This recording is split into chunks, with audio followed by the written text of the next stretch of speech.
ऐसे हो भाव के सुररिया हो आ भनिया भाथुरावा के झूमे डरिया आ भनिया भाथुरावा के झूमे डरिया आहे झूमे डरिया अतनी हे अतनी काका न होती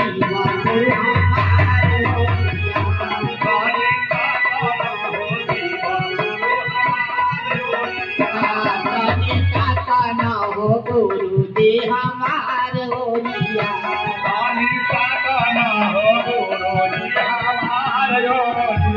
हो हमार होलिया हे हमार होलिया हे हमार होलिया हे हमार होलिया हो हमार होलिया हो हमार होलिया हो हमार होलिया हो हमार होलिया नानी काका न होती गुरु हमार होलिया नानी काका न होती गुरु हमार होलिया नानी काका न होती गुरु हमार होलिया शिव गुरु के मनावे खातिर देखी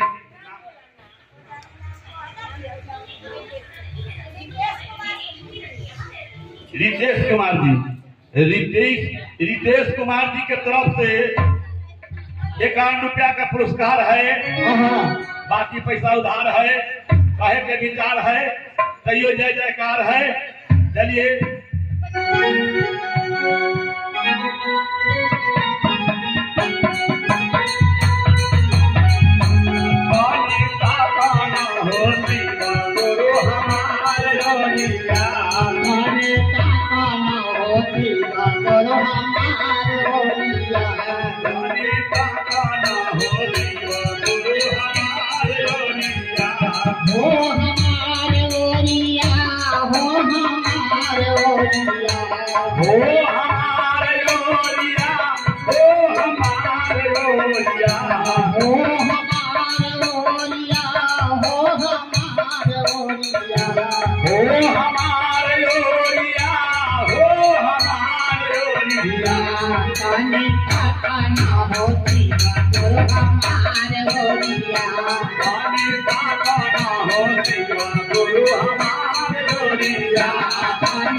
कहते हैं भोलेनाथ जी भनिया भाथुरवा के झूमे डरिया। अच्छा तनी काका न होती गुरु हमार होलिया मेरे का तक ये भूल पकाई ई त माने अखनी तुमते एक गिलास बनाए में के हां घाटी भांग हां तो ई त हतन माने काई ककी हरिया बना कैसे शिव गुरु कहले कहले कहलन कैसे शिव गुरु नसे में कहिए नशे में हम कैसे तकिया उसिया छोड़ो आके हम कैसे तकिया उसिया छोड़ो योनिया आके हम कैसे तकिया उसिया छोड़ो योनिया आके हम कैसे तकिया उसिया छोड़ो योनिया हमर नाका बाटे था तेरे जंगल के योनिया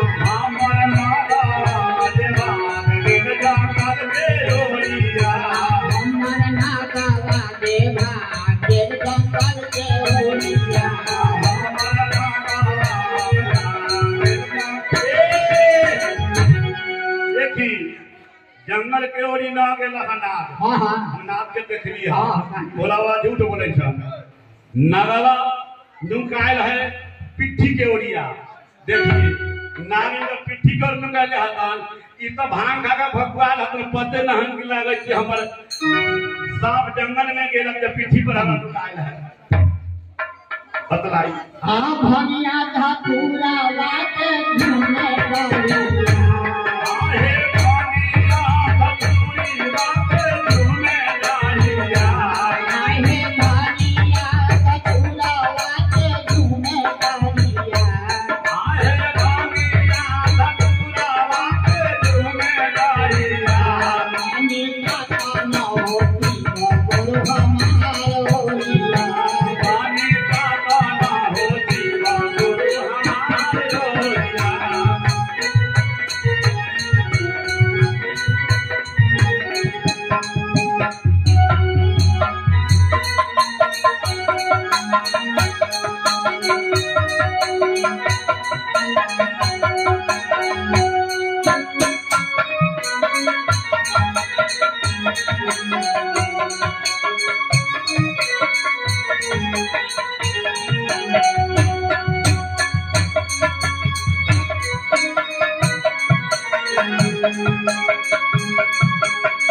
कैसे तकियो दिसिया तोरोरिया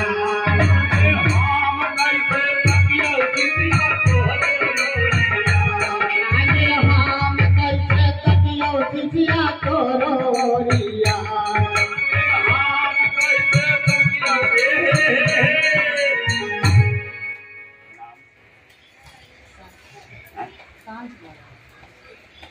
संत भगत की तरफ से 100 रुपया का पुरस्कार आया है। 101 रुपया का पुरस्कार है। कहने के विचार है, आगे के संस्कार है, जय जयकार है और लक्ष्मी के दरबार है। इनको जो भी भोलेनाथ को यहाँ चढ़ावा दे रहे हैं, इनको कोई भी काम में हाथ नहीं रुकेगा, इनको हाथ ऊपर रहेगा, जयकार रहेगा, संस्कार रहेगा। एक बार बोलिए शंकर भगवान की जय।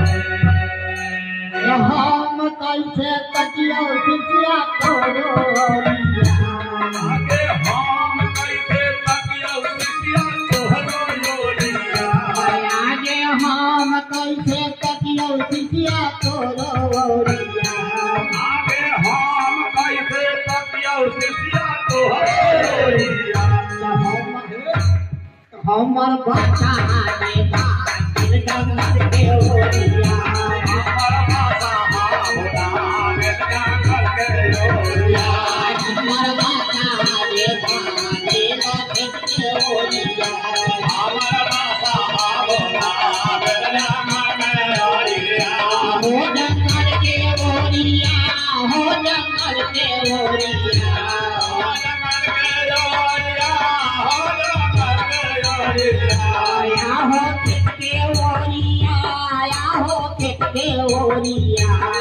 हो